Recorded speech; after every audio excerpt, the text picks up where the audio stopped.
Audio Jungle.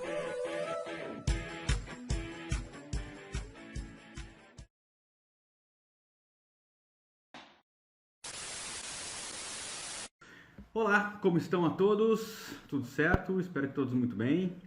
Estamos aqui para a nossa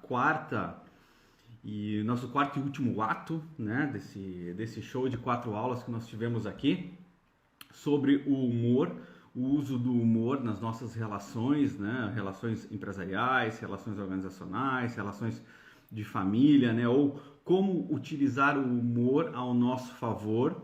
Então, como a visão da neurociência por trás da utilização do humor dentro das organizações, né? E como a gente pode trazer isso com técnicas de stand-up, de improvisação, né? Para que você melhore, então, as suas relações comerciais, as suas relações organizacionais, né? Como líder, como profissional. Então, a gente está trazendo aqui algumas dicas e essa é a quarta live de 4 lives que nós fizemos a respeito desse assunto e a gente quer trazer aí algumas novidades do que vai acontecer daí para frente. Olá, olá, boa tarde, estás fixe? Tudo. Estava falando aqui que você fez até um plano de internet só para ti, também parou de roubar a internet do vizinho. E isso é uma grande evolução, eu acho, a gente conseguir fazer isso, né? Eu acho que o conteúdo das nossas conversas acaba por ser tão interessante e tão denso que acaba por consumir mais tráfego E aí, como é que está? Tudo bem? tudo a andar, sempre a andar. Que maravilha, que maravilha. Estamos na nossa quarta live, então, finalizando nossas 4 aulas hoje. A gente vai falar um pouquinho mais sobre essa relação, né? Eu até anotei o nosso título aqui de como o stand-up, como a comédia de improviso, ela pode ajudar o gestor nas mais diversas relações, é o que a gente vem construindo aí desde a nossa primeira live, já com várias dicas. E eu até estou pensando, Paulo, mais tarde a gente fazer alguma masterclass aberta, alguma coisa nesse sentido, a gente produzir um material com algum conteúdo, um e-book, alguma coisa nesse sentido. O que você acha? Eu acho que vai a gente fechar isso tudo dentro de um resumo gigante.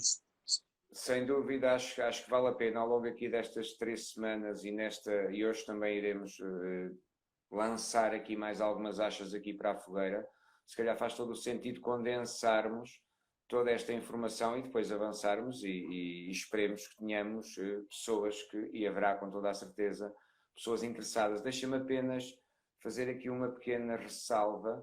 Tu há pouco disseste, e estamos aqui a falar de humor nas empresas, tu usaste a expressão usar o humor e a stand-up comedy e a comédia de improviso nas empresas.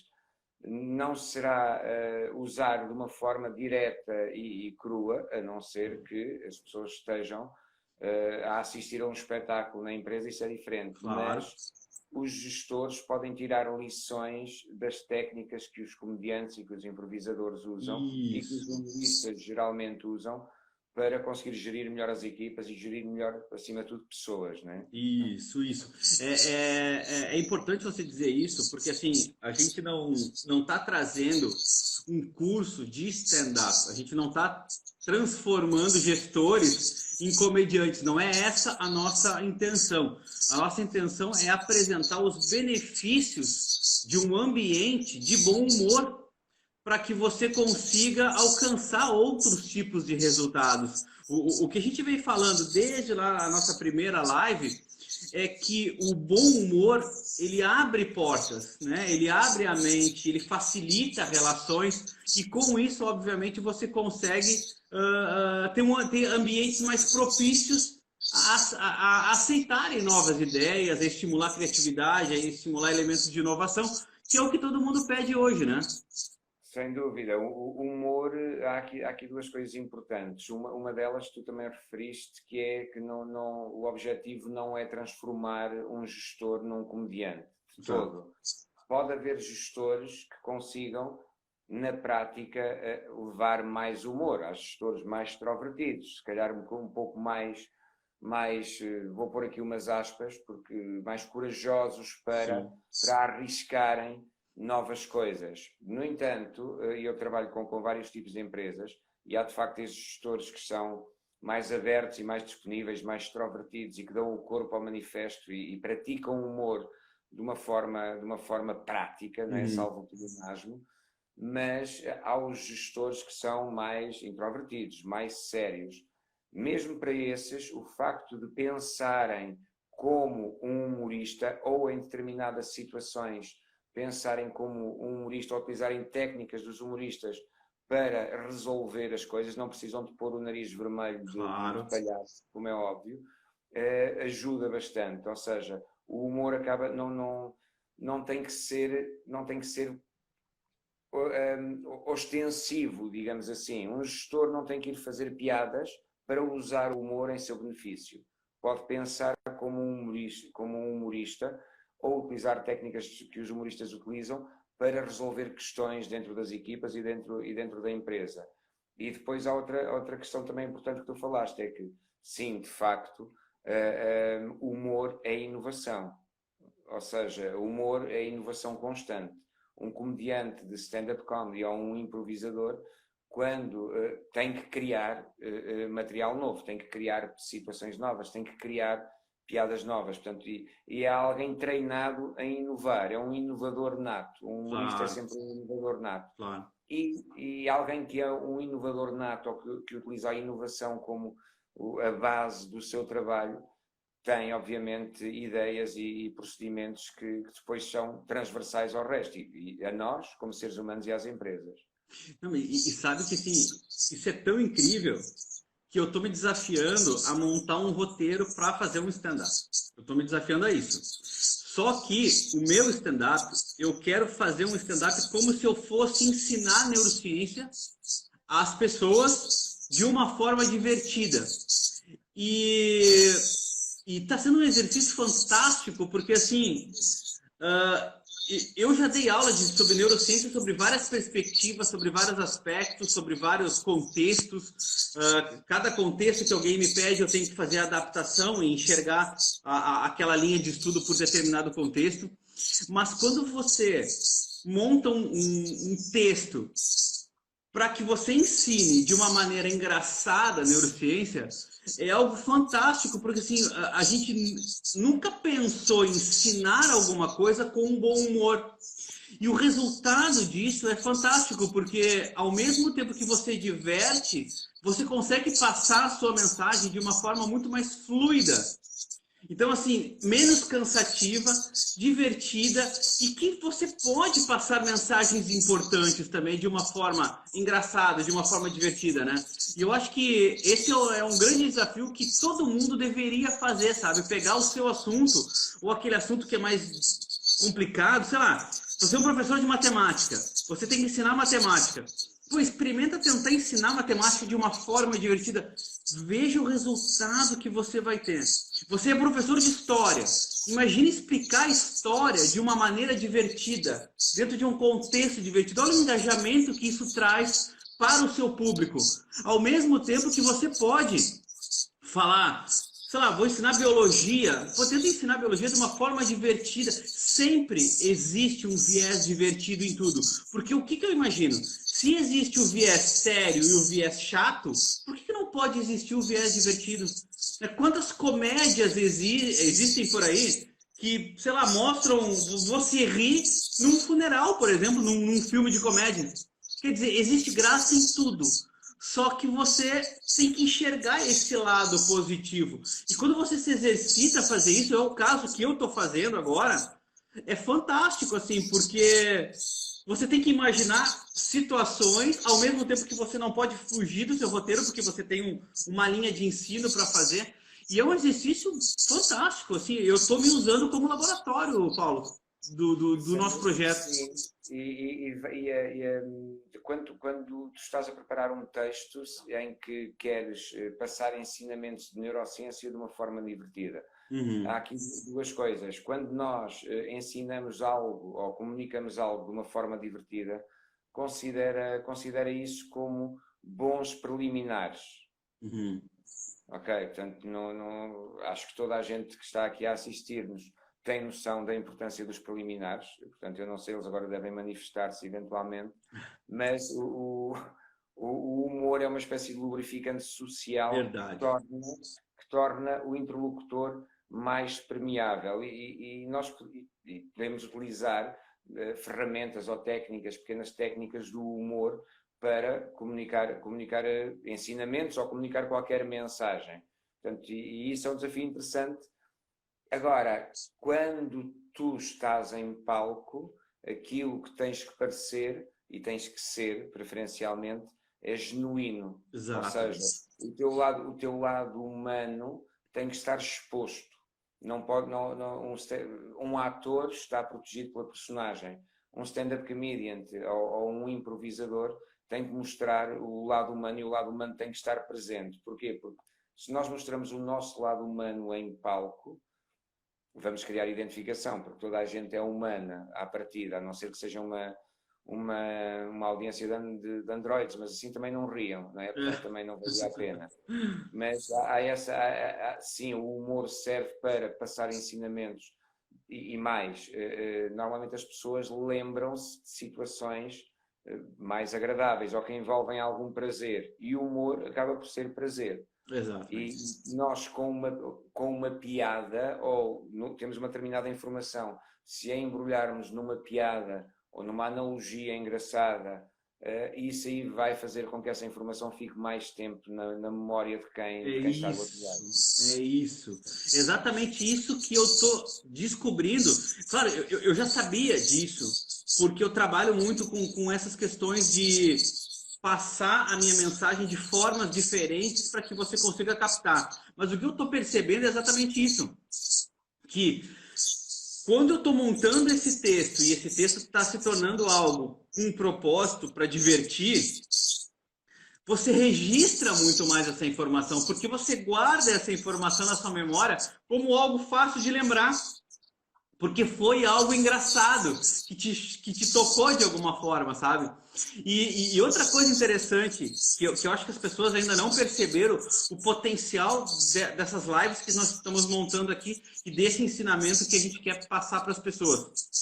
Todo conhecimento que você constrói, ele se mantém na sua prateleira para sempre. Você vai poder utilizar essas piadas, essas sacadas em vários momentos da sua vida, entende? Então, ou seja, toda piada que você constrói ou todo o elemento de diversão que você constrói, ele é um elemento que não sai da sua prateleira. E pode ser, e podemos usá-lo sempre, não é? Portanto, e aqui há outra, já que tu estás nesse processo de transformar neurociência em humor, ou num monólogo, há aqui algo que te vai acontecer ao longo do processo e que normalmente acontece, e nos cursos de stand-up comedy, nas pessoas que eu acompanho nessa área, no início acontece até tomarem aqui alguma consciência, que é, vamos imaginar que tu preparas um texto sobre neurociência com piadas, vais ter que o ensaiar, vais ter que o treinar para dar a base memorizada, e vai chegar um momento em que tu não vais achar piada às tuas piadas, porque tu já as ouviste dezenas de vezes, ou às vezes centenas, e obviamente perde a surpresa. Portanto, e para ti, Alexandre, deixa de ter piada. Mas isso é uma falsa questão, porque tu não és importante neste processo. Claro. Tu és apenas um mensageiro daquela mensagem. Agora, o público vai ouvir aquela informação pela primeira vez e aí a surpresa mantém-se. Portanto, mas é algo que normalmente quando os comediantes começam a escrever os seus textos logo no início, ficam cansados das piadas deles e pensam, ok, isto afinal não tem tanta piada, não é? Mas o importante é o público que a vai receber pela primeira vez. E sim, uma piada, depois, quer um comediante, quer tu, no caso da neurociência, uma piada bem construída é uma ferramenta para a vida. Ou seja, é algo que nós podemos utilizar repetidamente. No processo de construires esse texto, além das piadas propriamente ditas, né, que podes criar uma piada para comunicar com o que é um neurotransmissor e fazer uma analogia. Okay? O neurotransmissor é um autocarro, blá, blá, blá. Portanto, criar aqui algo, essa imagem vai ajudar a cimentar a informação no cérebro de quem está a ouvir. Não, e uma coisa incrível é que quando você entra nesse mundo artístico, né? Até eu tô com uma eu posso chamá-la de aluna, né? Porque eu sou aluno dela e ela é minha aluna, a Olga, querida, que está aqui com a gente, sempre acompanha as nossas lives. Ela é uma artista de palco, ela é uma artista, e ela é uma artista na vida dela, assim. E eu tô começando a perceber isso, que a partir do momento que você se torna artista, você começa a enxergar o mundo com esses olhos sempre. Você não consegue se desligar mais disso. Porque tudo pode ser um motivo, tudo pode ser motivo para que você construa algo a partir de um evento que você estava ali. Você está esperando o seu filho jogando tênis no parque. Você consegue encontrar um viés ali que é engraçado. Só que antes você não via, porque você não tinha isso. Então, ou seja, a comédia, o humor, ele acaba se tornando um vício. Olha só que coisa interessante isso. Você se vicia a fazer os outros felizes. Olha que coisa incrível isso. Que maravilha é isso, o desenvolvimento de um hábito como esse. Então, assim, Sim, eu estou achando incrível isso. é uma espécie de segunda pele, ao fim e ao cabo. Uhum. Aquilo que acontece é que é como tudo. É como tudo. É. Quer para as coisas boas, quer para as coisas más. Se nós praticarmos o suficiente, vamos criar rotinas, hábitos, e esses hábitos acabam por fazer parte de nós, né? É. Eu trabalho em humor já há algum tempo, há bastante, e aquilo que acontece é que quando eu olho em volta, tenho uma espécie de radar que identifica quais são os pontos que podem ser potenciados com comédia. É isso. Portanto, e mais além de tu, ao fazeres esse trabalho e ao praticares, além das piadas propriamente ditas, vais criar essas ferramentas e essas técnicas e repeti-las ao ponto de se tornarem automáticas e podê-las aplicar a qualquer situação ou a qualquer momento. É. Não, e eu faço muito isso. Assim, eu, quando entro num projeto, eu não consigo dar aula de algo que eu não vivenciei, entende? Que eu não experimentei comigo mesmo. Então, quando você me propôs de nós montarmos essa formação e a gente trabalhar isso em conjunto, eu precisava passar por essa experiência para eu testar em mim o que eu vou passar para os outros. Ou seja, se eu tenho a condição de fazer, as outras pessoas têm condição de fazer também. Se eu consigo montar uma instrução de algo extremamente complexo e trazer isso para um palco, e é o que a gente já vem conversando há algum tempo, e eu quero subir a um palco e eu quero passar esse texto num palco, de verdade. Se eu conseguir fazer isso, a nossa formação ela se torna válida, entendeu? Porque se eu Sem dúvida. consigo, qualquer pessoa consegue.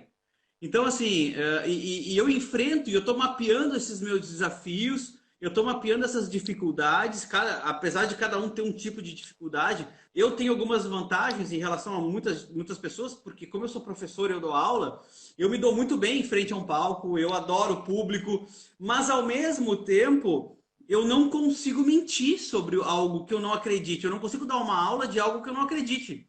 Então, se eu for passar um texto de stand-up dando uma aula, eu tenho que ter vivido aquelas experiências. Claro que de uma forma transformada. O que eu estou fazendo? Eu estou pegando algumas experiências e eu estou superestimulando essas experiências e fazendo com que isso se torne, de certa forma, engraçado. Mas são experiências que eu vivi na minha vida. Então isso é Essa, muito bacana. essa é uma das ferramentas básicas do humor, né? Tanto sem entrarmos aqui em grandes tecnicalidades, sim, aquilo que tu estás a dizer chama-se exagero. Ou Ok. seja, se nós agarrarmos numa situação e se exagerarmos, vamos criar uma situação fora da norma, uma Uhum. quebra do padrão. E aí aparecerá o humor, né? Uhum. Por exemplo, eu podia referir que os óculos que tens são óculos que dariam perfeitamente para um mecânico utilizar numa oficina quando está com uma rebarbadora a fazer fagulhas, porque são os óculos que estão a proteger a face toda. Sim, Mas sim. não te preocupes que eu não vou deitar fogo para ti, está bem? Ok, Ok, o que é que aconteceu? O que é que eu fiz agora? Fiz-te sorrir, fiz-te rir. ok, Simples. Exagerei. ok, Só isso. Exagerei, fiz uma analogia e exagerei, neste caso aqui, os teus óculos. Ok? ok. Portanto, e este tipo de pequenas coisas, estes pequenos micromomentos de humor que nós podemos criar, faz com que os outros gostem mais de nós. Quando nós fazemos rir alguém, essa pessoa sente-se bem e ficará sempre mais próxima. Não, é muito engraçado. Hoje eu estava. A passagem por esse exercício, ele faz com que você refine a forma como você interpreta o mundo à sua volta, não tirando a responsabilidade do evento, Uhum. mas transformando esse evento num evento mais leve na Leve. medida do possível. Eu acho que esse, Paulo, esse é o cerne da nossa formação. Você não tirar a responsabilidade do evento, mas você tornar esse evento mais leve. Porque imagina, você vai dividir o palco com 7 pessoas numa palestra. Se a sua palestra for a palestra mais leve, com certeza você vai ter uma melhor avaliação entre aquelas pessoas que estavam passando uma determinada instrução. E outra coisa importante é a conexão que você cria, até em matéria de humildade, quando você se coloca como alguém que faz uma comédia sobre algo mais pesado, você também se mostra mais humilde em relação ao seu conteúdo e que aquele conteúdo possa, de certa forma, chegar a todos. Ou seja, se você aprendeu e você agora está rindo disso, quer dizer que fica fácil também as outras pessoas aprenderem, né? Então, assim, é muito mais fácil você conectar com alguém que faz aquilo se divertindo do que alguém que passa aquilo de uma forma pesada, de uma forma difícil, de uma forma que parece que só ele que conseguiu, né? Sim, há aqui, tu falaste em passar uma mensagem pesada. Quando estamos a falar de mensagens pesadas, num contexto de comédia, de stand-up comedy, há comediantes que passam mensagens de uma forma mais pesada.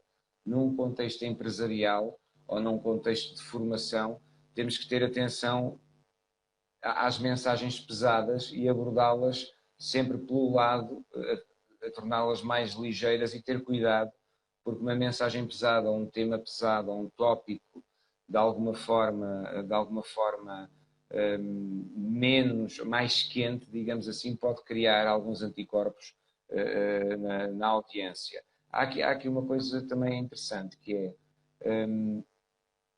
tu estás a preparar o teu texto e vais subir a palco e vais fazer essa experiência. Prepara-te para dor, para Claro, sofrer, claro. porque a maior dificuldade, e não há tanta gente a praticar o humor de uma forma mais ostensiva, é por isso mesmo, porque dói. Uhum. O que é parvo e não faz sentido. Porque um comediante tem a obrigação e o trabalho dele é fazer rir. E se obviamente subir a palco e não houver risos da parte da plateia, algo que falha aí. Mas nós aqui também não estamos a trabalhar ou a falar para comediantes, mas sim para quem, numa empresa, no dia a dia, queira usar mais o humor. E Sim. aí o maior medo de usar o humor, um dos mitos que impede que se use mais humor, é o facto de as pessoas terem medo das piadas falharem. Okay? Entendi. E se as piadas falharem, não há problema nenhum. É só uma piada que falhou, não morre nenhum anjinho no céu. Portanto, está tudo bem, o mundo continua, não cai nenhum braço, mas há um receio sempre interno e uma aversão à falha. Portanto, tem que haver algum espírito de sacrifício, alguma vontade de risco, alguma estupidez natural em, ok, eu vou arriscar, vou experimentar fazer isto, e se falhar, falhou, não há problema. Uhum. Portanto, e só se aprende a fazer humor falhando piadas. Portanto, quem quer praticar mais humor tem que ter essa noção e encarar as coisas com a maior naturalidade, porque uma piada falhada é só uma piada falhada e não morre ninguém. Não, mas aqui não vai ter erro. Eu tenho mais ou menos uns 30 ou 40 amigos aqui, inclusive a Camila entrou agora. Eu vou juntar toda a família dos Brazuca que nós temos aqui, vou levar para lá e vou mandar eles rir das minhas piadas. Eles vão rir inevitavelmente das minhas piadas, então não tem como dar errado. Eu já combinei com todo mundo. Essa é outra técnica, sim, é tão válida como outra Ou seja, qualquer. 60% rindo, os outros 40% vão rir porque eles vão se sentir muito mal de não rirem de algo. Ou eles não entenderam a piada, ou é só eles que não vão rir. Então, quer dizer, quando 60% ri, o resto ri junto. Completamente, sim, rir, o ato de rir é contagioso e acontece quando, vou dar aqui um exemplo que toda a gente provavelmente se vai conseguir identificar.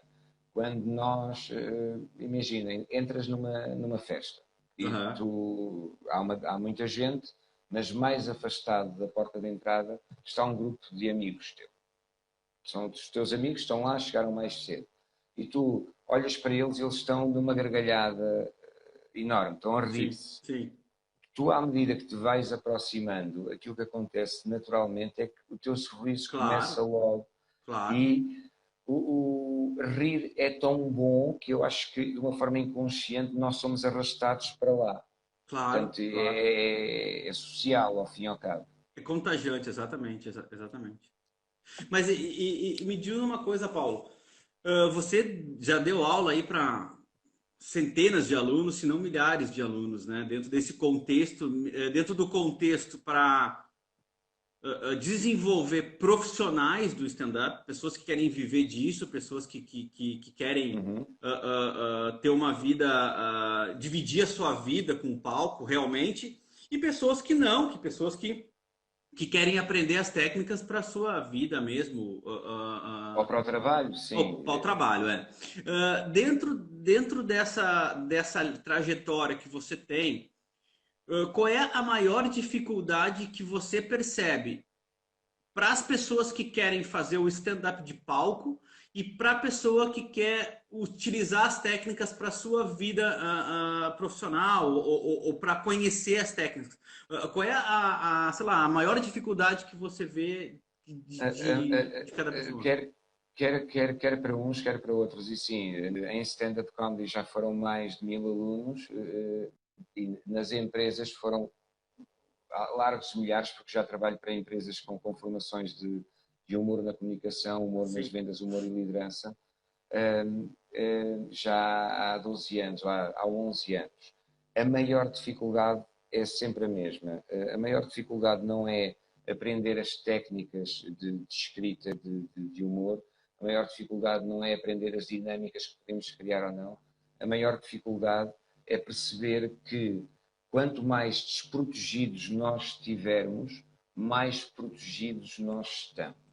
Ou seja, normalmente quando alguém é colocado numa situação em que está à frente de uma plateia, entra em algum stress, não é? Está exposto, não é?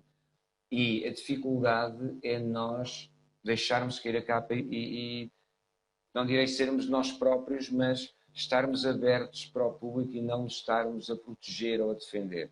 Uma sala com 100 pessoas cheira falsidade, automaticamente. Hum, Mesmo que não seja de uma forma consciente, sentem que a pessoa que está à frente delas não está a ser genuína, não está a ser verdadeira.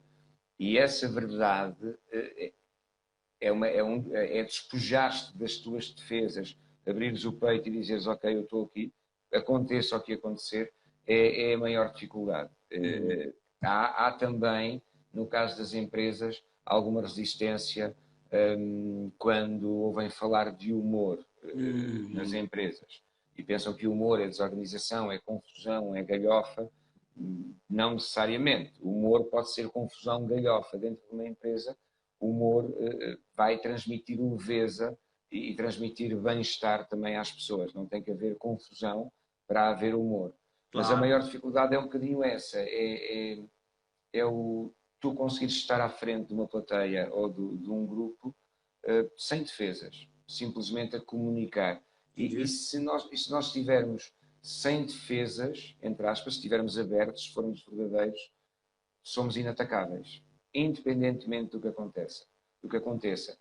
E isso é algo que também se pratica e se treina. Ou seja, essa genuinidade, essa espontaneidade natural adquire-se também com a prática e com a tentativa e erro, ao fim e ao cabo. Teve uma outra live que você disse que o texto do stand-up ele deveria ser construído para o público, né? Pensando no público. Mas e o que você vai falando, eu vou trabalhando aqui, né? Eu vou tentando aplicar isso de alguma forma. E uma das coisas que eu me confrontei foi até que ponto eu estou desviando a minha história, a minha essência para o público e deixando de ser eu mesmo. E eu acabei percebendo que o meu texto ele flui muito mais quando eu escrevo ele para mim. Olha isso, quando eu escrevo esse texto para mim, dentro da minha realidade, porque eu consigo performar melhor nele. Eu fico imaginando como eu falaria aquilo, porque é algo que aconteceu para mim. É como se eu estivesse conversando com as pessoas e elas estivessem ali para ouvir uma história que eu tô contando da minha vida. Vai lá. Deixa-me só agarrar no tópico que tu falaste antes. E se calhar houve aqui uma falha aqui de comunicação. Quando o comediante que escreve o texto de stand-up comedy não deve escrever o texto para o público. Ou seja, deve escrever o texto assente nele próprio e nas emoções e naquilo que quer transmitir, assente nele próprio para, obviamente, o texto estar alavancado em verdade e em genuinidade, ao fim e ao cabo. Agora, deve respeitar o público e deve trabalhar para o público. Portanto, tem que haver aqui essa dualidade. Sim. Porque um comediante que, e falando em caso de stand-up comedy, que escreva piadas que o público queira ver ou ouvir, provavelmente está condenado a que algo não corra bem, porque todos os públicos são diferentes. Portanto, e nem é por aí o caminho. A ideia é ele encontrar algo verdadeiro que tenha a dizer, embrulhá-lo em piadas e depois, obviamente, adaptá-lo ao público que tem à frente e entregá-lo ao público que tem à frente, mas tem que haver essa base de verdade. Portanto, quando escreves o teu texto, tens que ser tu a falar lá. Depois, a parte o caminho do texto até ao público, a forma como embrulhamos as palavras, como dizemos as frases, as pausas, etc. Tudo isso é trabalhado para que o público encaixe a informação e receba a informação. Entendi. Então eu acho que o que eu estou fazendo está correto, porque eu estou desenvolvendo para contar a história, não fugir do contexto. Obviamente que você tem vias, né? Eu acho que um texto de stand-up, na minha concepção e a maneira como eu estou desenvolvendo, ele tem afluentes. Então, assim, eu eventualmente eu enveso para uma história que eu saio do meu contexto, aí eu desenvolvo e depois eu volto para o meu contexto, porque é importante também sair do contexto. Eu faço isso quando eu dou aula. Eu estou dando uma aula, daqui a pouco eu fujo desse contexto. Por quê? Porque o contexto se torna menos interessante do que a história. A história sempre ela vai ser mais interessante do que qualquer coisa que você vai fazer. Então eu estou me fixando mesmo na história. Então eu fujo do contexto e depois eu volto para esse contexto. Ou seja, você tem lá uma macro e o guarda-chuva abaixo disso são os afluentes que você vai trabalhando. E cada afluente é uma história divertida. Eu tô aprendendo a fazer isso, sabe? Sim, e há aqui uma questão que também é interessante. E tu falaste agora de história. Uhum. Quando estamos a falar num contexto de formação, obviamente que se nós utilizarmos storytelling, conseguimos relacionar as pessoas com os assuntos de uma forma mais interessante e mais forte. No entanto, quando estamos a falar de humor, e neste caso concreto de stand-up comedy, o storytelling é uma ferramenta, mas tem que ser trabalhada de uma forma um bocadinho diferente. Isto porque, normalmente, no storytelling, uma história, aquilo que acontece é que, ok, o capuchinho vermelho recebe o lanche para levar à avó e as coisas vão acontecendo em crescendo até que o lobo come a avó, ok, estamos aqui quase no clímax, e depois vem o caçador, mata o lobo e salva a avó. Ou vem o caçador, na versão politicamente correta, faz uma cirurgia ao lobo, tira a avó de lá dentro e depois vão todos lanchar, o lobo incluído, com uma cicatriz. Sim. Mas em storytelling o percurso é mais lento, serve perfeitamente para comunicarmos as mensagens, etc. Mas é menos repentista e eventualmente há sempre o risco de ficar aborrecido. Se a história for longa demais, há aquela expressão de "Ei, lá vem aquele com histórias", não é? Portanto, já vem aquele com uma história, com demasiada informação. Na stand-up comedy aprendemos a passar os pedaços de informação de uma forma telegráfica e de uma forma resumida. E isso é uma grande vantagem. No caso de storytelling, temos aquele tan, vai crescendo até ao clímax. No caso da stand-up comedy, a imagem que eu costumo passar aos meus alunos é muito simples. Uma piada tem a setup e a punchline, a preparação e a linha da piada propriamente dita. E em stand-up comedy, o trabalho de um comediante é estar em palco com a informação, com a preparação da piada. É um tapete. Estendemos o tapete, o público põe os pés em cima do tapete e sim, compreende e identifica-se com as emoções e com a informação que nós passamos. E no segundo seguinte, puxamos o tapete, quebramos o padrão, dizemos qualquer coisa que ninguém está à espera, criamos surpresa. E essa forma de passar o humor de uma forma mais telegráfica, que é usada na stand-up comedy, é mais direta ao cérebro não direi que é mais eficaz, porque storytelling é eficaz, a comédia e a stand-up comedy, ou as piadas mais curtas também são eficazes, mas acho que a conjugação das duas acho que ajudam a comunicação de qualquer pessoa a ficar mais eficaz.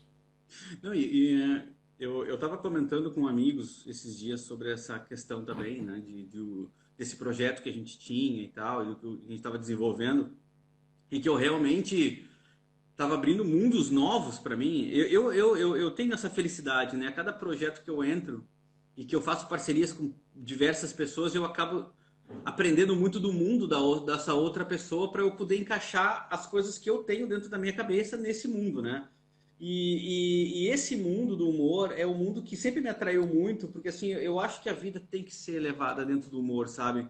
Eu me lembro assim, quando o meu menino era pequenininho e ele estava aprendendo a andar de bicicleta, e quando ele caía no chão, ele chorava e tal, e eu dizia para ele, não, tá tudo certo, o chão tá inteiro, não, tu não precisa se preocupar que não quebrou o chão. E ele olhava para mim e dizia assim, você só, como é que ele dizia? Você só se preocupa com o chão, não se preocupa comigo. E aí, mais tarde, ele começava a rir, porque ele lembrava disso que eu falava para ele, e ele acreditava que eu estava preocupado realmente com o chão. Só que mais tarde ele se ligou, não, ele estava brincando comigo. Então, assim, ele ainda lembra disso e ele sorri. Ficou na memória. Veja, É incrível. porque era algo tão absurdo, porque na cabeça dele um pai tinha que se preocupar com o filho e não com o chão. E ele não conseguia entender isso até que quando ele entendeu, isso ficou registrado na mente dele. Que coisa impressionante, né? Na cabeça dele e na cabeça de toda a gente, né? Portanto, se houver aí pais que se preocupem mais com o chão do que com os filhos, algo está errado. Mas aquilo que tu fizeste foi uma piada. E porque é que ele não percebeu a piada? Porque ainda lhe doía. Ainda lhe doía, se calhar, o ego, ainda lhe doía o joelho. Quando passa a dor, vem depois a comédia. Aí nós já temos o cérebro mais tranquilo para perceber isso. Está aqui, temos aqui um comentário do Joel, que é Reunião de Família Podcast. Podem ouvir o podcast do Joel, que é interessante. Ele diz aqui que nas empresas, por vezes, o humor é mal visto, ok?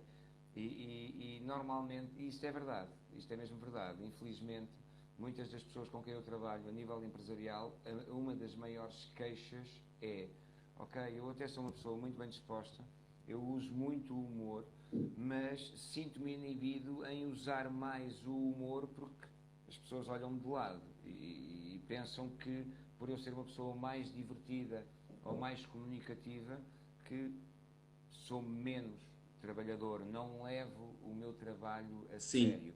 Só que é sim, exatamente o contrário. Portanto, perdão, seriedade não implica, não, eu posso levar o trabalho a sério, mas levar o trabalho de uma forma mais leve. claro. E sorrir, e brincar, e usar o humor durante vários momentos ao longo do meu dia. Portanto, há ainda um peso, aquilo que o Joel está aqui a dizer, ainda há um peso em certas empresas, um cinzentismo, uma seriedade a mais na abordagem das relações humanas. Porque toda a gente percebe basicamente que nós sentimos melhor com pessoas mais bem dispostas, com pessoas mais positivas, com pessoas mais alegres. Portanto, e só isso vai facilitar sempre o trabalho, mas o conselho que normalmente eu dou a quem está nessa situação, a quem tem humor para dar e vender e gosta de partilhar e de envolver os outros no humor e está num ambiente de trabalho que não permite isso, há duas formas. Ou tenta vencê-los pelo cansaço, ou seja, continua a ser a pessoa que é, independentemente do olhar dos outros ou das críticas dos outros. Se o fizer com calma e com tranquilidade, vai acabar por conquistar as pessoas, muito provavelmente. Há sempre formas de dar aqui a volta à questão, ou então muda de emprego e procura um sítio mais saudável onde possa sentir-se melhor e estar num espaço mais positivo e mais divertido. É. A Camila disse aqui, ó, o bom humor torna tudo muito mais leve, né? As pessoas bem-humoradas transformam qualquer ambiente. E é verdade, eu acho que elas transformam e elas são mais queridas também nesse ambiente, né? A gente pode Sim, perceber assim, você recebe convite para tantos lugares porque você é uma pessoa que agrega, você é uma pessoa que contribui, você é uma pessoa que diverte, né? A partir do momento que você não recebe convite para lugar nenhum, é porque você é um chato pra cacete, meu. Porque, ou seja, você não agrega, você só suga daquele ambiente. Então você vai ser convidado para lugares aonde você inevitavelmente tem que ir, mas não que a sua presença faça uma diferença. E eu acho que quando você consegue enxergar a vida dessa forma, e eu vejo muita gente dizendo assim: ah, mas eu sou brabo, porque o meu pai era brabo, meu avô era brabo, como se a brabeza ou o nervosismo, algo desse negócio, viesse no DNA da pessoa, né? Mas assim, a pessoa que ela é mais braba ou mais cara fechada, por incrível que pareça, ela também traz, a comédia traz para ela um impacto muito maior, porque as pessoas não esperam que ela brinque e ela brinca, e muitas vezes ela brinca de uma maneira tão séria que aquilo se torna muito especial, sabe? Um momento muito especial. Eu já vi, eu vi várias palestras que isso aconteceram, as pessoas extremamente sérias, pesquisadores que fazem uma brincadeira e as pessoas não conseguem nem entender assim, nossa, ele brincou, né? Então, assim, ele tem a comédia dentro dele, ele tem a leveza dentro dele, mas ele está ali num momento, mas ele está brincando ao mesmo tempo, sabe? Então, como fica divertido, como fica mais incrível, né? Sim, Esse contexto. é exatamente isso que tu disseste. Mesmo quem nos estiver aqui a ouvir e diga, ok, eu não tenho grande humor ou não sou uma pessoa extremamente divertida. Boa, ótimo, isso é uma vantagem. Porque a partir do momento em que o começar a ser, e para o começar a ser tem que querer ser e tem que aprender um pouco mais, arriscar um pouco mais, experimentar, vai criar aí um contraste maior. Claro, E alguém que seja mais sério, se brincar um pouco, isso vai ter um impacto maior nas pessoas à volta dele do que se for alguém que brinque todos os dias. Porque brincar todos os dias e sorrir todos os dias acaba por ser a norma, é positivo e é bom. Mas quem tem uma postura mais séria, obviamente se usar humor, bingo, a coisa tem um impacto muito maior porque há um contraste e ninguém está à espera que isso aconteça. E Paulo, me diz uma coisa. Eu percebo assim de uns, vamos dizer assim, de uns 30 anos para cá, a transformação da comédia, de certa forma, né? Não sei se foi uma evolução, uma involução, que estão existindo muitos critérios éticos que balizam a comédia, ou seja, quando o critério ético ele entra dentro da comédia, parece que aquilo começa a perder sentido, porque a comédia é exatamente algo que é para escrachar, é para ela brincar com todo mundo, e ela para ela brincar com o seu defeito, é para ela brincar com o defeito de todo mundo e transformar os problemas todos numa imensa alegria. O que eu percebo de uns tempos para cá é que você já não pode mais falar mais de racismo, você não pode falar mais de diferenças, você não pode falar mais de defeito de alguém, que isso tudo parece que agora criou um contexto sobrenatural, assuntos que você não pode tocar, e você acaba caindo no risco de ser taxado como alguém racista, como alguém homofóbico, como alguém e você não é, muito pelo contrário, o comediante é um dos caras mais livres de qualquer estigma que possa, porque o trabalho dele é exatamente estar livre de estigmas. Mas e por que parece que essas influências agora parece que atrapalham um pouco, ou esses grupos super éticos ou coisa desse tipo, parece que não entendem o que está acontecendo, Não, sabe? E isso atrapalha o trabalho ou não? atrapalha o trabalho. Essa espécie de neblina de politicamente correto que nos últimos tempos tem É. caído, eh, e a questão dos limites do humor, que são muito discutidos, etc. Portanto, a minha opinião é muito simples: o humor não tem limites. Ponto. É. As pessoas têm limites. Ok? Até aqui é fácil de entender. Agora, um comediante num bar a fazer stand-up comedy ou num teatro a fazer um espetáculo é 100% livre, e muitas das vezes as piadas e os temas que ele aborda muitas das vezes temas pesados, mas ao abordá-los está a desmistificá-los, está a desconstruí-los, está a ver a coisa pelo outro lado, se calhar a exagerá-los e a torná-los piores, não é? Mas é um comediante que está a usar palavras e que está a brincar com os temas, e aí é legítimo que haja toda a liberdade. Numa empresa ou num grupo, a liberdade tem que funcionar a favor do grupo. Ou Ok. seja, numa empresa vamos imaginar um tipo de humor, há 4 tipos de humor, e se as pessoas que estão por aqui que fizerem uma breve pesquisa na internet podem fazer um teste que vai avaliar qual dos tipos de humor ou quais tipos de humor é que estão mais presentes neles próprios. E eu vou dizer aqui muito rapidamente os 4 tipos de humor que há. Há o hiperotimista. O hiperotimista é aquela pessoa que está tudo bem, mesmo que chovam pedras, pá, acabei de atropelar o cão do vizinho, mas está tudo bem, portanto não estraguei o carro, está tudo bem. São pessoas que estão um bocado aéreas e está sempre tudo bem, de alguma forma inconsciente, não é? Mas são felizes, assim, é o hiperotimista. E todos nós temos um bocadinho disso algumas vezes. O outro é o agregador ou o afiliativo, é alguém que quer usar o humor para tornar o mundo melhor, juntar pessoas, criar melhor ambiente. O outro tipo de humor é o autodepreciativo, ok? Quando nós usamos humor e nos autodepreciamos, nos colocamos para baixo e damos a superioridade ao outro. E há o humor agressivo. No humor agressivo, quando nós o utilizamos, se for um stand-up comedian num palco, num bar, pode utilizar o humor agressivo à vontade que quiser, é que, enfim, em último, divertir o público. Portanto, e às vezes há comediantes que no início, principalmente das carreiras, que utilizam o humor demasiado agressivo e agressivo até para o público, e isso cria ali uma barreira, não é? Portanto, e pode até criar uma barreira tão grande que a grande parte do público depois não ria porque se sinta atingido.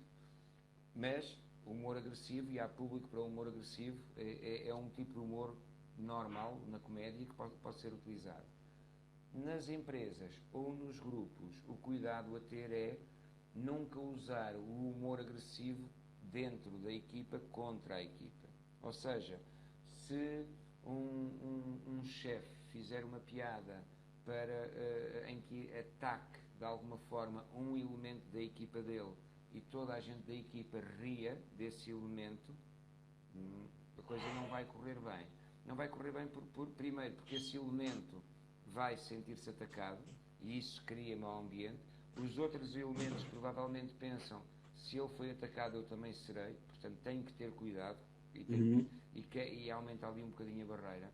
Portanto, há que ter muito cuidado com isso. O truque é, ok, nós dentro de um grupo podemos utilizar o humor agressivo para fora desse grupo. Entendi. Para a competição, para a concorrência, para uma situação externa, e aí toda a gente, em conjunto, sente essa agressividade para um alvo externo, mas nunca para um alvo interno. Entendi. Claro que isto aqui é tudo muito... de uma forma geral é assim que funciona. Agora, obviamente, que há equipas, eu já trabalhei com equipas onde isso acontecia, onde muitos chefes de equipa, utilizando um humor ligeiramente agressivo, conseguem estimular um colaborador a avançar mais rápido. Mas tem que ser algo envolvido em paninhos para que nós passamos a mensagem com alguma agressividade, mas também temos que ter o cuidado de fazer perceber ao outro que não é agressividade pura e que é, ok, é uma brincadeira e depois de dar essa pancada, passar a mão no pelo é fundamental para a outra pessoa não se sentir realmente atacada. Aqui uma pequena dica para toda a gente que aqui está, que é, por norma, nós coabitamos com pessoas que têm, pelas mais variadas razões, e a maior desculpa é que o meu pai era bravo, como tu disseste, então as pessoas pensam que vão ter que ser parvas a vida toda. Sim. Muitos de nós convivemos com pessoas pelas mais variadas razões, por frustração, normalmente por insegurança, etc., usam demasiado humor agressivo. E isso não é positivo. E uma das formas de identificar esse tipo de pessoas é aquele tipo de pessoas que diz demasiadas vezes estava a brincar. Estava a brincar. Estava a brincar. Ou seja, quem diz demasiadas vezes estava a brincar é porque pisou demasiadas vezes o risco. Porque este estava a brincar já é o reconhecer que se foi longe demais porque o outro reagiu mal.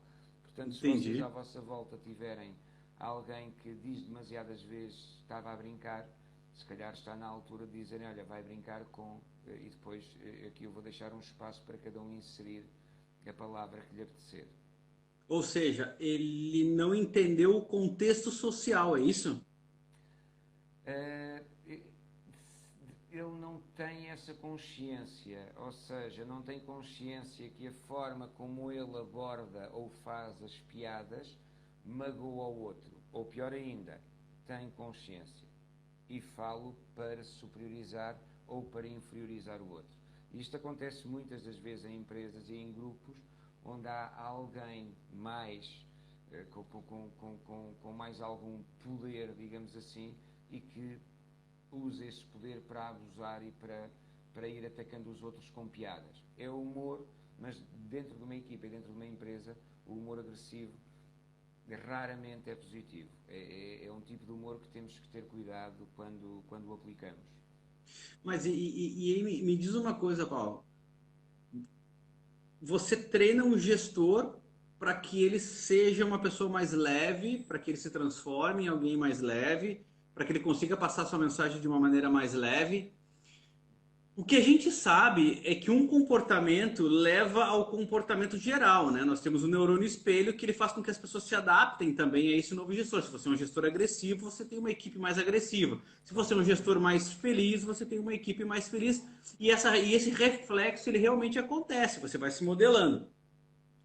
Qual é o risco que se tem de você perder o controle da equipe em matéria do uso da comédia? Ou seja, você se torna um gestor mais engraçado e daqui a pouco tá todo mundo um bando de engraçadinho ali e tudo é piada e você já não sabe mais o que é verdade, o que é mentira, o que é brincadeira, o que é... À partida, um gestor gestor deve gerir e a primeira preocupação dele é, obviamente, o negócio e manter o negócio a funcionar. A ideia é, em cima dessa tarefa ou dessa missão que ele tem de manter o negócio a funcionar, cirurgicamente usar o humor. E usar o humor não tem que ser, o humor não tem que ser a tal desorganização, a tal galhofa, a tal confusão que falámos há pouco. O humor podem ser apenas pequenos momentos de descontração. Entendi. O humor vou dar-te um exemplo. Eu estive na Bósnia em 97, 98, logo a seguir à guerra, na altura em que estávamos lá na implementação de paz. Eu tinha a minha equipa, que eram 6 soldados, e tínhamos 2 jipes, e deslocávamos nesses 2 jipes a fazer o checkpoint, etc. Eu, por várias vezes, parei os jipes dos soldados, com os soldados no meio do monte, e um grupo de um lado, eu incluído, e um grupo do outro, durante 15 minutos fazíamos batalhas de bolas de neve. E parava ali a missão, durante aqueles 15 minutos parávamos, e atirávamos bolas de neve uns aos outros e brincávamos um pouco e depois voltávamos a entrar no carro e arrancávamos. Não é pelo facto de eu ter parado o carro e ter interrompido o trabalho de policiamento lá durante 15 minutos que vai fazer com que eles reajam menos rapidamente numa situação de perigo. Antes, pelo contrário. Eles depois daquele momento deitaram energia cá para fora, riram, brincaram e depois e acabamos por ficar mais unidos. Esses momentos de brincadeira unem-nos. Claro que um chefe ou um gestor tem que ir gerindo, ir doseando com calma e com tranquilidade também esses momentos de brincadeira e eventualmente até manter alguma disciplina também de uma forma engraçada e humorística. Portanto, é um risco. Mas se o gestor tiver essa consciência previamente e fizer o seu trabalho, é um risco quase nulo. Além do mais, se a tua equipa gostar de ti porque tu és uma pessoa leve e divertida, há outra grande vantagem.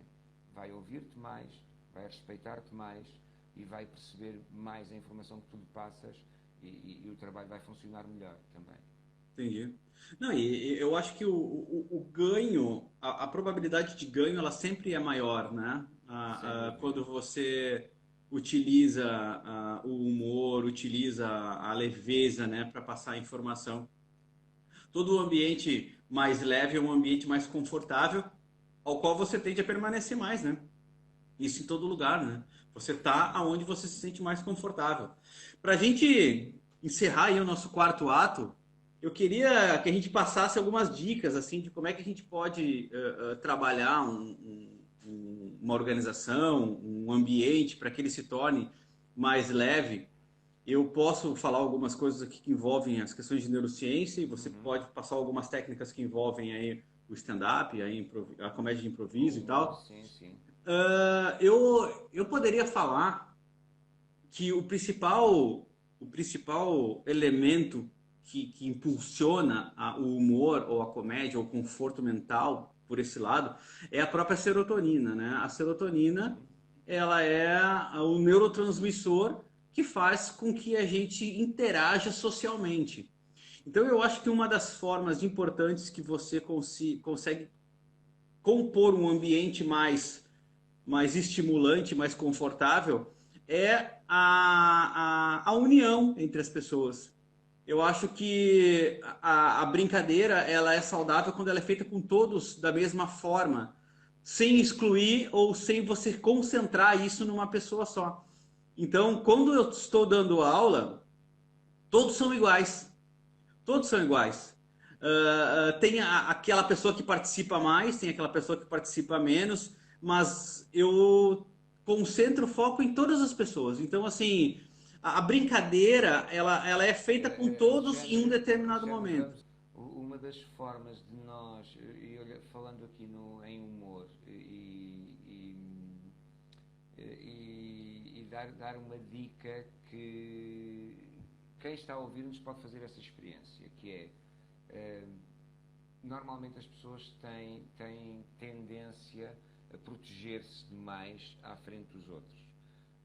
Um chefe ou um líder, normalmente ainda mais. Claro. proteger, porque portanto, é algo falacioso, mas há esse sentimento.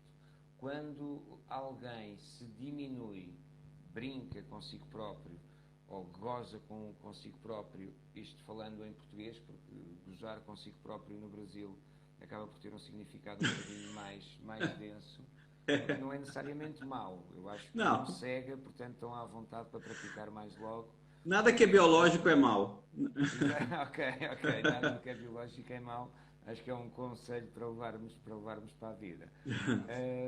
Mas experimentem, se calhar já o fazem de uma forma instintiva e natural ou circunstancial, às vezes são circunstâncias que nos levam a nós brincarmos com os nossos defeitos, nós a diminuirmos-nos, digamos assim, perante o outro.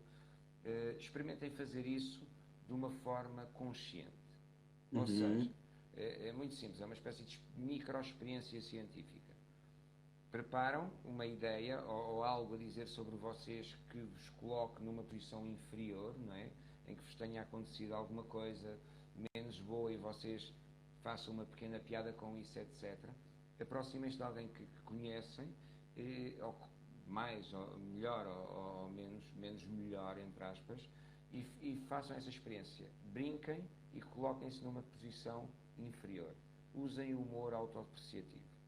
E após usarem o humor autodepreciativo, no momento em que fazem isso, olhem para a pessoa, para o vosso interlocutor. E aquilo que vai acontecer no vosso interlocutor é os olhos e o sorriso vai atrás. Okay? Porque tem a ver com uma das teorias do humor, que é a teoria da superioridade. Platão e Aristóteles disseram: nós rimos quando nos sentimos superiores. Os comediantes normalmente utilizam isso muito bem. Diminuem-se, o público sente-se superior e o público ri. Mas é o comediante que está a mandar no show. Ok? Agora, façam isso, ou experimentem fazer isso, com pessoas que conhecem, ou que conhecem há mais ou menos tempo, e percebam o efeito que isso, ou essa situação vai provocar no outro. Normalmente é o humor. Portanto, e irem começando a praticar, ou usando cirurgicamente ou estrategicamente o humor autodepreciativo, é uma ferramenta brutal. E por norma os líderes tendem a proteger-se mais e não brincam com eles próprios, porque pensam que perdem poder ou perdem a confiança. E é exatamente o contrário. Um líder quando brinca com ele próprio, mostra humanidade, mostra humildade, e quem está do outro lado vê essa pessoa como uma pessoa confiante. Se eu consigo brincar comigo próprio e está tudo bem, Claro. eu terei que ter confiança, né? E essa confiança também se transmite. Portanto, uma das dicas é mesmo o humor autodepreciativo, que é uma das ferramentas fundamentais e que muitas das vezes nós fugimos dela porque não nos queremos expor tanto, porque pensamos que nos vamos expor demais, etc. Mas é uma ferramenta brutal e deve ser usada. Uma dica que eu traria é você falar a verdade. Sabe, quando você fala a verdade, independente dessa verdade, se ela pode ser uma verdade inventada. Por exemplo, você foi no supermercado você viu uma senhora que era assim, desse jeito, estranha, diferente. Claro, você vai aumentando aquilo, mas você realmente passou por uma determinada experiência e aquela senhora não era assim tão estranha, mas você aumenta isso. Quando você fala a verdade sobre o evento, você passa uma linguagem corporal também de verdade, de transparência. Então, essa verdade ajuda com que você se humanize quando você conta uma determinada história, quando você palestra, quando você dá uma aula. E a surpresa no final é a superdimensão que você agrega, ou seja, é a pintura que você dá numa história normal. Então eu acho que, por mais absurda que possa ser a sua história, a sua vida é repleta de elementos que você possa pintar, que você possa decorar. Então, a comédia é uma decoração da sua vida. Então, ou seja, quando você começa a decorar a sua vida para que você passe isso para alguém, automaticamente você começa a enxergar a sua vida também de uma forma mais decorada. Isso fica bom para você também. Sem dúvida, e também para dar aqui uma dica que são duas e que são, e que são fundamentais para que o humor aconteça. Uma delas é o silêncio. Ou seja, muitas das vezes, isto acontece com comediantes de stand-up comedy quando estão a iniciar e vão para palco muito nervosos e não fazem silêncio, não fazem pausas. E ao não fazerem pausas, o humor não acontece. O humor precisa de respirar no silêncio. Porque é nesse silêncio que as respostas acontecem no cérebro dos nossos interlocutores. E se nós não dermos tempo para essas respostas acontecerem, nós, é uma catadupa de informação que depois mata as piadas. Tão simples quanto isso. Um bom comediante, se não fizer pausas, pode ter piadas espetaculares, mas ninguém vai rir. Porque não vão ter tempo para as processar, nem para o cérebro do público ir mais longe. A outra, tu falaste na verdade. Deixa-me acrescentar aqui só mais um conselho que eu dou praticamente com toda a gente com que trabalho, que é anda devagar. Anda devagar. Se eu andar devagar e se eu observar o mundo à minha volta, as piadas surgem automaticamente. Vou dar um exemplo. Posso perguntar-te de uma forma direta: porque é que decapitaste o Buda que está em cima de um móvel atrás de ti? Porque daqui parece um Buda decapitado. Parece, É? parece É mesmo. um Buda decapitado, a sério. Partiu a cabeça. Não, não, ele tá assim, ele tá Pronto, rezando. fiquei sem som. Se calhar foi o Buda a castigar-me, porque, pois, não se deve brincar com religião, acho eu. Portanto, o Buda cortou-me o som, mas deixa-me entrar e sair. Entretanto, já vamos esclarecer o mistério do Buda, né? Está bem? Dá-me só um segundinho. Ele tá rezando de cabeça para baixo, assim. Ah, ok. Pois, é um Buda. Normalmente nós vemos os Budas Em pé. com a cabeça para cima. É um Buda a rezar, mas sim, É está um numa Buda posição rezar. estranha. O que é que eu fiz agora? Apenas olhei no ambiente à minha volta, detectei o Buda, ou a estátua, e exagerei. Claro. E andei devagar e pensei, ok, não tem cabeça, foi decapitado. E este tipo de pistas para nós brincarmos, fazermos pequenos exageros, pequenos comentários, pequenas analogias, está sempre à nossa volta. Sempre, a toda a hora, a todo o momento. Qual é que é o truque? Silêncio e andar devagar. Se nós andarmos devagar, a vida ganha outro sentido e outra força ao fim e ao cabo. Porque a pressa, de facto, é inimiga da perfeição e não só, não é? Portanto, não, é inimiga do raciocínio e da capacidade de pensar bem também. É. E a vida tem que ser leve, ela não pode ser pesada, né? Os momentos pesados chegam automaticamente na nossa vida, a gente passa inevitavelmente por momentos pesados. Então nós podemos ser catalisadores de momentos leves, de momentos importantes para as pessoas, de momentos saudáveis, e consequentemente você vai ser mais lembrado por trazer esse tipo de benefício ao grupo, né? Porque você magoar alguém, você ferir alguém, é muito fácil, qualquer um consegue fazer. Agora, quantos conseguem fazer pessoas sorrirem? Mas você é lembrado pelos dois extremos. Você é lembrado quando faz alguém sorrir ou quando faz alguém chorar. É verdade, É você que escolhe. é verdade. E aquilo que tu disseste acho que é fundamental e é um bom wrap-up da nossa conversa. É você que escolhe. É você que Ou escolhe. seja, é sempre uma escolha nossa abordar as situações de duas formas, de uma forma positiva ou de uma forma negativa.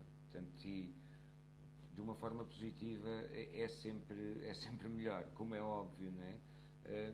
Resta nós perceber se temos tendência para abordar uma situação de uma forma negativa, o que é necessário trabalhar para mudarmos essa abordagem. Mas sim, usar o humor ou usar mais humor é sempre uma escolha e é uma escolha que pode trazer vantagens e benefícios não só às pessoas à nossa volta, mas acima de tudo a nós próprios, porque se virem mais, vivem mais tempo. Portanto, é uma coisa, é quase uma relação direta. E é por isso que eu acho que essas nossas 4 lives foram muito importantes, porque mostrou a inteligência por trás dessa forma de contribuir com a sociedade, que é trazer a leveza, que é trazer o sorriso, que é trazer o humor, que é trazer a disposição. Isso é ser inteligente. Quando você traz isso para um grupo, você está agregando elementos desse grupo. Quando você suga isso de um grupo, ou você está precisando de alguém que te faça sorrir, ou você não é inteligente o suficiente para agregar e construir coisas a esse grupo. Automaticamente esse grupo vai te expulsar, porque ninguém veio para esse mundo para ficar triste, ninguém veio para esse mundo para ser triste, para ouvir coisas tristes o tempo inteiro. Nós viemos esse mundo para sermos felizes. Então, Paulo, eu queria te agradecer imensamente essas 4 lives que a gente teve aqui, essas 4 aulas que a gente teve aqui. Que vão estar disponíveis depois no teu canal. No YouTube, sim, eu vou editar bonitinho aqui, a gente coloca lá. Eu vou tirar essas saídas e essas entradas como se nada tivesse acontecido. E a gente vai colocar lá de uma forma mais interessante para as pessoas assistirem. E eu também gostaria de dizer que a gente está com uma formação em cima disso. Eu e o Paulo, a gente está compondo essa formação para levar para dentro da sua empresa, para levar para dentro do seu negócio, para que a gente consiga melhorar a estrutura emocional das empresas e elas consigam trabalhar de uma forma mais fluida. Então entre em contato comigo, entre em contato com o Paulo, que a gente vai passar mais informações sobre isso. A gente vai, talvez aí até o final do ano, montar uma masterclass para resumir todas essas quatro lives aí num produtinho para você, botar isso num e-book bonitinho. A gente está organizando para que a gente consiga fazer isso. Então, cara, muito, muito obrigado mesmo por esse teu tempo, à tua disposição. E eu quero te passar a palavra aí para você dar um tchauzinho para o pessoal que nos assistiu aí. Não, também para agradecer a toda a gente que passou aqui ao longo destas 4 semanas e sim, vamos condensar estas dicas, estas técnicas e estes ensinamentos de uma forma, salvo o pleonasmo, mais concentrada e não é neurociência e humor, mas não é complicado de todo, porque quer tu, quer eu, temos uma abordagem prática e simples e são pequenas ferramentas, pequenas dinâmicas, pequenas técnicas que toda a gente pode testar e implementar, quer na vida pessoal, quer nos grupos que liderem, nas empresas que gerem e que garantidamente vão fazer a diferença primeiro nas pessoas e depois nas relações das pessoas e depois, obviamente, melhorando as relações das pessoas, os negócios melhoram sempre. É isso aí. Obrigado, amigo, e até a próxima. Obrigado a todos que estão aqui e alguém está aqui indo para uma reunião, nós também vamos jantar e muito obrigado e até breve, até muito breve. Valeu, gente. Tchau, tchau. Obrigado. Tchau, tchau.